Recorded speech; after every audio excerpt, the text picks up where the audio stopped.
Good morning.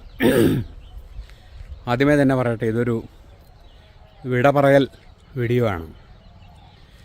കഴിഞ്ഞ 2.5 വർഷമായിട്ട് ഞാനും ബിനുവും കൂടി ജീവിച്ച ഒരിടത്തു നിന്ന് ഏതാണ്ട് പൂർണ്ണമായിട്ട് ഞങ്ങൾ പോവുകയാണ്. 2 ദിവസം 3 ദിവസത്തിനുള്ളിൽ പോവും. അപ്പോൾ എനിക്കിവിടെ പലരോടും വിട ചോദിക്കാനുണ്ട്. എൻ്റെ പ്രിയപ്പെട്ട പുലികൾ, കുറുക്കന്മാർ, മുള്ളംപന്നികൾ, മയിലുകൾ, ഇങ്ങനെ എൻ്റെ ഈ നടത്തത്തിൽ 2.5 വർഷത്തെ നടത്തത്തിൽ ദർശനം തന്ന് എന്നെ അനുഗ്രഹിച്ച അവരോടൊക്കെ ഒന്ന് വിട പറയണം. അതിനുവേണ്ടി അവസാനമായിട്ട് അതിലെ ഒന്ന് നടക്കാനിറങ്ങുകയാണ്. അപ്പോൾ അതിനെക്കുറിച്ചാണ് ഈ വീഡിയോ. 65 വയസ്സ് വിനുവിനും 66 വയസ്സ് എനിക്കും ഉള്ളപ്പോഴാണ് ഞങ്ങൾ ഈ വിജനമായ ഇടത്ത് ഒരു വ്യക്തിയുടെ സ്ഥലം ലീസിനെടുത്ത് ഇവിടെ വന്നത്. ഞങ്ങളുടെ 2 പേരുടെയും അത്യധ്വാനം കൊണ്ടാണ് ഇവിടെ ഒരു ചെറിയ കോട്ടേജ് ഉണ്ടാക്കിയെടുത്തത്. അതിൻ്റെ ചരിത്രമൊക്കെ ഞാൻ നിങ്ങളോട് പലപ്പോഴും പറഞ്ഞിട്ടുണ്ട്. അതിൻ്റെ വെൽഡിങ് സ്ട്രക്ചർ ഒഴിച്ച് ബാക്കി ഭിത്തിയും പ്ലംബിങ്, വയറിങ്, ഫ്ലോറിങ്, എവറിത്തിങ് ഞാനാണ് ചെയ്തത്. ഞാനും മിനും കൂടിയാണ് ചെയ്തത്. ഞാൻ എൻ്റെ വീഡിയോസൊക്കെ നേരത്തെ ഇട്ടിട്ടുണ്ട്. അവളാണെങ്കിൽ ഇവിടെ ധാരാളം കൃഷി ചെയ്ത് മാവൊക്കെ നട്ട അൽഫോൻസോയും മല്ലികയൊക്കെ ഇങ്ങനെ പൂത്ത മാങ്ങ ഉണ്ടായിക്കൊണ്ടിരിക്കുന്ന ഒരവസ്ഥയിലാണ് ഞങ്ങൾ ഇട്ടിട്ട് പോകുന്നത്. അപ്പോൾ എനിക്ക് ഇവിടെ ആരോടും വിട ചോദിക്കാനൊന്നുമില്ല. ആകപ്പാടെ വിട ചോദിക്കാനുള്ളത് എനിക്ക് നാട്ടിൽ ജീവിക്കുമ്പോൾ ഒരിക്കലും സാധിക്കാതിരുന്ന ആ ഒരു കാര്യം, അതായത് വൈൽഡ് അനിമൽസ് ഉള്ള സ്ഥലത്തു കൂടി നടക്കുക, അവരെ ഇടയ്ക്കിടയ്ക്ക് കാണുക. അത് ജിം കോർബറ്റും കെന്നത്ത് ആൻഡേഴ്സനൊക്കെ വായിച്ചപ്പോൾ ഉണ്ടായ ആ ഒരു ഫീലിംഗ് ഒന്ന് റിയലൈസ് ചെയ്യുക, അങ്ങനെ ഒരു ഭാഗ്യം നിന്നൊരു ഇടം കൂടിയാണിത്. ഈ വയസ്സുകാലം എന്ന് പറയുന്നത് ഒരു ഉപേക്ഷിക്കലിൻ്റെ കാലം കൂടിയാണ്. ഏറ്റവും വലിയ ഉപേക്ഷിക്കലിലേക്ക് നമ്മളെ തയ്യാറെടുപ്പിക്കുന്ന ഒരു കാലമായിരിക്കേണ്ടതാണത്. അപ്പോൾ അതുകൊണ്ട് ഞങ്ങളുടെ ഈ 2.5 വർഷത്തെ അത്യധ്വാനമോ അല്ലെങ്കിൽ ഇവിടെ ഞങ്ങൾ നട്ടുവളർത്തിയ ഫലവൃക്ഷങ്ങളോ അതിൻ്റെ ഫലങ്ങൾ ആസ്വദിക്കണമെന്നോ ഒക്കെയുള്ള ചിന്തകളോ ഒന്നും ഞങ്ങളെ ഭരിക്കാൻ അനുവദിക്കാതെ ഞങ്ങൾ അവയെ ഉപേക്ഷിച്ചിട്ട് പോവുകയാണ്. കാരണം ഉപേക്ഷിക്കാൻ പഠിക്കുക എന്നുള്ളതാണ് ഒരു പ്രായമായ വ്യക്തിയെ സംബന്ധിച്ചോളം ജീവിതത്തിൽ അത്യാവശ്യമായിട്ടും പഠിക്കേണ്ട പാഠങ്ങൾ. ഉപേക്ഷിക്കാൻ പഠിച്ചില്ലെങ്കിൽ, പ്രായമാകുമ്പോൾ ഉപേക്ഷിക്കാൻ പഠിച്ചില്ലെങ്കിൽ അതാണ് ഈ മരണത്തെ ഒരു വല്ലാത്ത സങ്കടാവസ്ഥയിലേക്ക് എത്തിക്കുന്നത്. അപ്പം ഞാൻ ഓർക്കുകയാണ്, ഈ ജീവിതം എന്ന് പറയുന്നത് ഒരു കണക്കിൽ പറഞ്ഞാൽ ഈ എന്താ പറയുക, നമ്മൾ ഈ കുളത്തിൻ്റെ കരയിലിരുന്ന് കുളത്തിലേക്ക് കല്ലെറിയാനായിട്ട് കല്ലുകൾ വാരിക്കൂട്ടുന്ന ഒരു കുട്ടിയെപ്പോലെ അല്ല ജീവിതം. കാരണം ആ വാരിക്കൂട്ടുന്ന ഓരോ കല്ലും ആ കുളത്തിലേക്ക് എറിയാനുള്ളതാണെന്ന് ആ കുട്ടിക്കറിയാം. പക്ഷെ നമ്മൾ അങ്ങനെയല്ല. നമ്മൾ ജീവിതത്തിൽ പലതും പല ഘട്ടങ്ങളിലായിട്ട് നമ്മൾ വാരിക്കൂട്ടും. ആ വാരിക്കൂട്ടുന്നതൊന്നും എറിഞ്ഞു കളയണം എന്നൊരിക്കലും വാരിക്കൂട്ടുന്ന സമയത്ത് മനസ്സിൽ ആ ചിന്ത ഉണ്ടാവില്ല. അതെല്ലാം നമുക്ക് എക്കാലത്തും അനന്തകാലത്തോളം നമ്മുടേതാക്കി വെക്കാം എന്നുള്ളതാണ് നമ്മുടെ ചിന്ത. അപ്പോൾ അങ്ങനെ വാരിക്കൂട്ടിയ പലതും, സ്വത്ത്, സമ്പാദ്യം, മക്കൾ, കുടുംബം, ബന്ധങ്ങൾ, അങ്ങനെ പലതും, അതെല്ലാം ഓരോന്നോരോന്നായിട്ട് നമ്മൾ ഉപേക്ഷിക്കേണ്ടി വരുമ്പോൾ നമ്മൾ പലപ്പോഴും വല്ലാണ്ട് പതറിപ്പോവും. വയസ്സുകാലത്ത് വല്ലാണ്ട് നിരാശരും അസംതൃപ്തരും സങ്കടത്തിലും ജീവിക്കുന്ന പ്രായമായവരെ ധാരാളം കാണാൻ സാധിക്കുന്നത് ഈ ഉപേക്ഷിക്കാനുള്ള പരിശീലനം എടുക്കാത്തതുകൊണ്ടാണ്. അപ്പോൾ ജീവിതത്തിൽ നമ്മൾ വാരിക്കൂട്ടിയതെല്ലാം ഒരു കുഞ്ഞു കുളത്തിലേക്ക് കല്ലെറിഞ്ഞ് കളയും പോലെ എറിഞ്ഞു കളയാനുള്ള പരിശീലനം ഉണ്ടായിരിക്കുക എന്ന് പറയുന്നത് വളരെ അത്യാവശ്യമായൊരു കാര്യമാണ്. അപ്പോൾ അത് ഞങ്ങളെ സംബന്ധിച്ചോളം കേൾക്കുന്നവർക്ക് അത്ര ഒന്നും തോന്നുന്നില്ല. കാരണം ഞങ്ങൾ അത്രയ്ക്ക് ഹാർഡ് വർക്ക് ചെയ്തിട്ടാണ് ഇവിടെ ഇത് ഉണ്ടാക്കിയെടുത്തത്. അപ്പോൾ ആ ഹാർഡ് വർക്കും ഒരു നിറയെ പൂത്തു നിൽക്കുന്ന ഒരു മാവും ഉടനെ മാങ്ങ ഉണ്ടാവുന്നുള്ള മാവും സപ്പോട്ടയും നെല്ലിയും എല്ലാം ഉപേക്ഷിച്ചിട്ട് പോകുന്നതെന്ന് പറയുന്നത് ഒരു സങ്കടം ഉണ്ടാക്കുന്ന കാര്യമാണ് ഈ വയസ്സുകാലത്തുള്ള അച്ചീവ്മെൻറ്റ്സിനെ ഉപേക്ഷിക്കുക എന്ന് പറയുന്നത്. പക്ഷേ ഞങ്ങൾ കുറച്ച് നാളായിട്ട് ഞങ്ങളുടെ മനസ്സിനെ അതിന് ട്രെയിൻ ചെയ്തിരിക്കുകയാണ്. അല്ലാതെ പറ്റില്ലല്ലോ. അപ്പോൾ ഞാനിനി ഈ കാട്ട് തുടങ്ങുന്ന, അതായത് ഇതിപ്പോൾ ശരിക്കും കുറുക്കന്മാരും മയിലുകളും മുള്ളമ്മന്നിയൊക്കെ ഉള്ളൊരു സ്ഥലമാണ്. ഞാൻ ഇവിടുന്ന് ആ പുലികളുള്ള സ്ഥലത്തേക്ക് ഒന്ന് നടക്കട്ടെ. ആ നടക്കുന്നതിനിടയ്ക്ക് കുറേ വിജനമായ വലിയ അത്ര ഭംഗിയില്ലാത്തൊരു സ്ഥലം ഉള്ളതുകൊണ്ട് ഞാൻ ആ ഭാഗം കട്ട് ചെയ്യുകയാണ്. അവിടെ വച്ചിട്ട് ഞാൻ ബാക്കി പറയാം. ഇപ്പോൾ ഇതാ ഞാൻ ആ പുലികളൊക്കെ ഉള്ള പ്രദേശത്തേക്ക് കടക്കാൻ പോവുകയാണ്. ഇവിടെ വിജനമാണ്, പ്രയാണ വിജനമാണ്. ഇവിടെ ആരുമില്ല. വളരെ അപൂർവമായിട്ടെങ്ങാനും ഒരു മനുഷ്യനെങ്ങാനും നടന്നു വരുന്ന പോലെ കണ്ടെങ്കിലേ ഉള്ളൂ.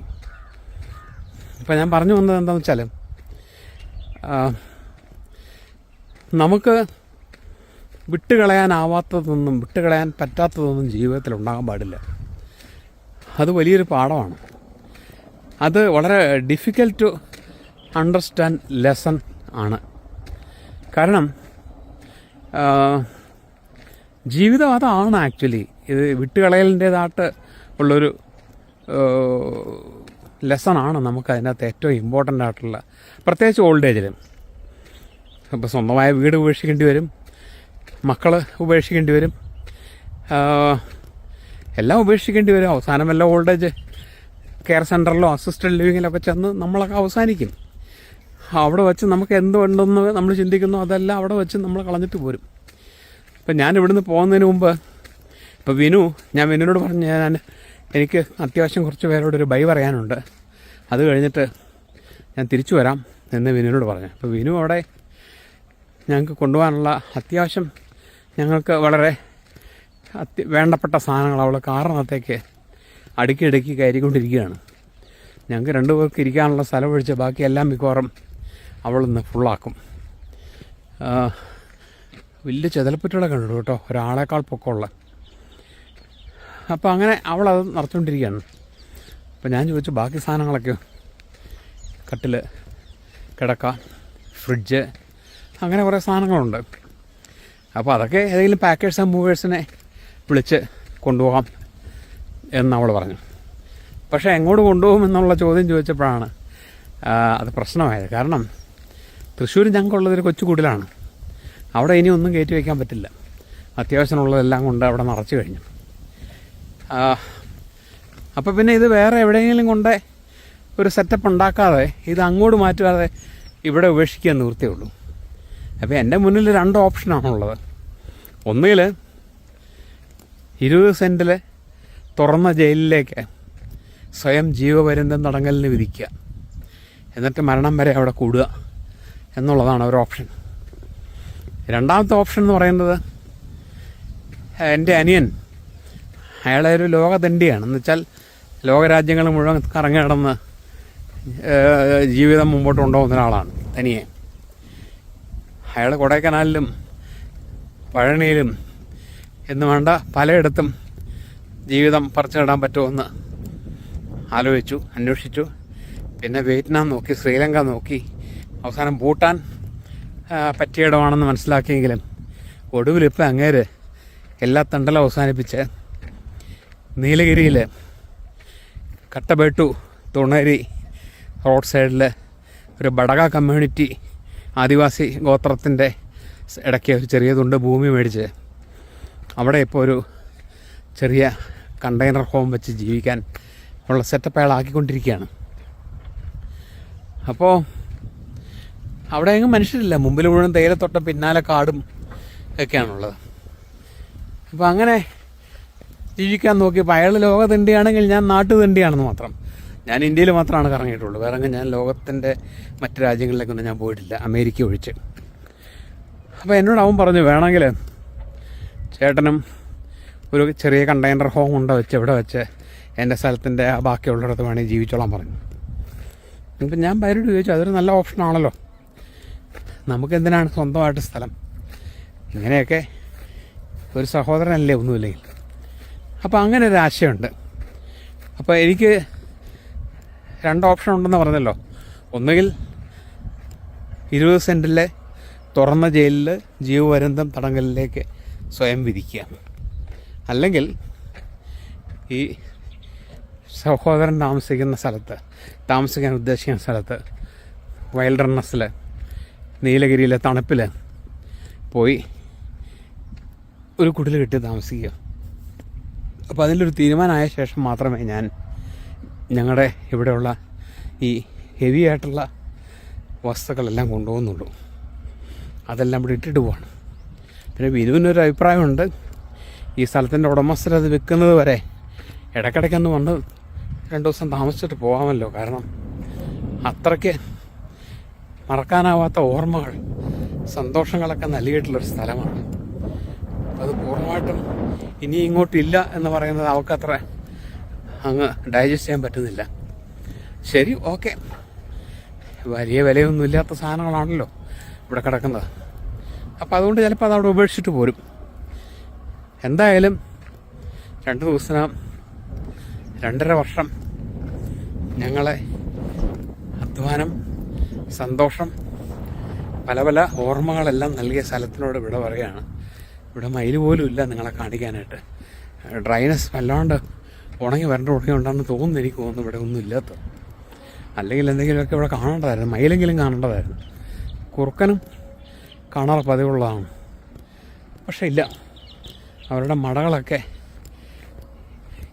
JCB കൊണ്ട് ഇവിടെ ഈ കളിമണ്ണെടുക്കുന്നുണ്ട് ഇവിടുന്ന് കൊണ്ട്. ഇതൊക്കെ കളിമണ്ണെടുത്ത സ്ഥലമാണ്. കളിമണ്ണെടുത്ത് ഇങ്ങനെ ലോറികൾ കയറി പോകുന്നുണ്ട്. അപ്പോൾ ഈ JCB ലോറിയൊക്കെ ഇവിടെ എവിടെയൊക്കെ കാടിനകത്തുണ്ട്. അതുകൊണ്ടായിരിക്കണം അവരൊക്കെ സ്ഥലം വിട്ടത്. അപ്പോൾ എനിക്ക് നിങ്ങളോട് പറയാനുള്ളത്, നിങ്ങളോടെന്ന് വെച്ചാൽ എൻ്റെ പ്രായക്കാരോട് പറയാനുള്ളത്, നമ്മളൊക്കെ ആ കുളത്തിലേക്ക് എറിയാനായിട്ട് കല്ല് വാരിക്കുട്ടിയെ കുട്ടികളെപ്പോലെ ഓരോന്നോരോന്നായിട്ട് എറിയാൻ തുടങ്ങേണ്ടിയിരിക്കുന്നു, എറിഞ്ഞ് കളയേണ്ടിയിരിക്കുന്നു. എന്നിട്ട് അവസാനം ഒരു കല്ല് ബാക്കിയുണ്ടാവുമല്ലോ, അത് നമ്മുടെ ജീവിതമാണ്. അതും നമുക്ക് എറിഞ്ഞ് കളയാതിരിക്കാൻ പറ്റില്ലല്ലോ. നമ്മളെത്ര വിചാരിച്ചാലും അത് നമുക്ക് പിടിച്ചു നിർത്താൻ പറ്റില്ല. ഇവിടെയൊക്കെ ധാരാളം പഗ് മാർക്സ് ഉണ്ട് കേട്ടോ. എനിക്കത് നിങ്ങളെ ക്ലിയറായിട്ട് കാണിക്കാൻ പറ്റുന്നില്ല. അതിൻ്റെ ഇടയ്ക്കാട്ട് ലോറി പോയിട്ടുണ്ട്, ലോറി JCB എന്തോ പോയിട്ടുള്ളത്. വാ, പേടിച്ചു പോയി. അത് കാണിക്കാൻ പറ്റില്ല. പക്ഷെ അതീവ വിജനമാണ്, ഒന്നുമില്ല ഇവിടെ, മനുഷ്യരേ ഇല്ല. എന്നോട് അങ്ങോട്ട് പോകരുതെന്ന് വിനു പറഞ്ഞിട്ടുള്ളതാണ്. പക്ഷേ ഇനി ഇങ്ങോട്ട് വരില്ലല്ലോ എന്നുള്ള ഒരു സങ്കടത്തിലാണ് ഞാൻ ഇങ്ങോട്ട് ഒന്നുകൂടി വരട്ടെ എന്ന് അവളോട് കാല് പിടിച്ച് അനുവാദം ചോദിച്ചിട്ട് വരുന്നത്. മാത്രമല്ല, ഇപ്പോൾ സമയം എത്ര, 10 മണി കണ്ടൊക്കെ ആയിട്ടുണ്ടോ, പേടിക്കാനൊന്നുമില്ല എന്ന് വിചാരിക്കുന്നു. ഇനി എവിടെ പോയാലും, അല്ല ഊട്ടി പോയാലും അവിടെ ഉണ്ട് കാട്ടുപോത്ത് സിരുതൈ ഉണ്ടെന്നാണ് എൻ്റെ അനിയനോട് അവിടെ നാട്ടുകാർ പറഞ്ഞു. സിരുതൈ എന്ന് വെച്ചാൽ അവൻ ആദ്യം വിചാരിച്ച് നാട്ടിൽ പണിയാൻ മനച്ച് ഇരുതയാണെന്നാണ് പറഞ്ഞത്. പക്ഷേ പിന്നെയാണ് അവൻ മനസ്സിലായത് അത് പുലിയാണെന്നുള്ളത്. അപ്പോൾ ഞാൻ നിർത്തട്ടെ, ഇനി പോകുന്നില്ല കൂടുതൽ മുമ്പോട്ട്. ഒന്നാമതൊരു സങ്കടമുണ്ട് ചെറുതായിട്ട്. നമ്മുടേതല്ലെങ്കിൽ പോലും ചില ഇടങ്ങളൊക്കെ നമ്മുടെ മനസ്സിലിങ്ങനെ സുന്ദരമായ ഓർമ്മകളെല്ലാം ഇങ്ങനെ പതിഞ്ഞു കിടക്കും. അങ്ങനെ ഒരു ഇടമായിട്ടിത് നിൽക്കട്ടെ. അപ്പോൾ ഓക്കെ, എല്ലാവർക്കും ഇവിടെ പ്രിയപ്പെട്ട പുലികൾക്കും മയിലുകൾക്കും മാനുകൾക്കും കുറുക്കന്മാർക്കും മുള്ളം പന്നികൾക്കും എൻ്റെ വിട. എന്നെങ്കിലും നമുക്ക് ഭാഗ്യമുണ്ടെങ്കിൽ കാണാം. ബായ്.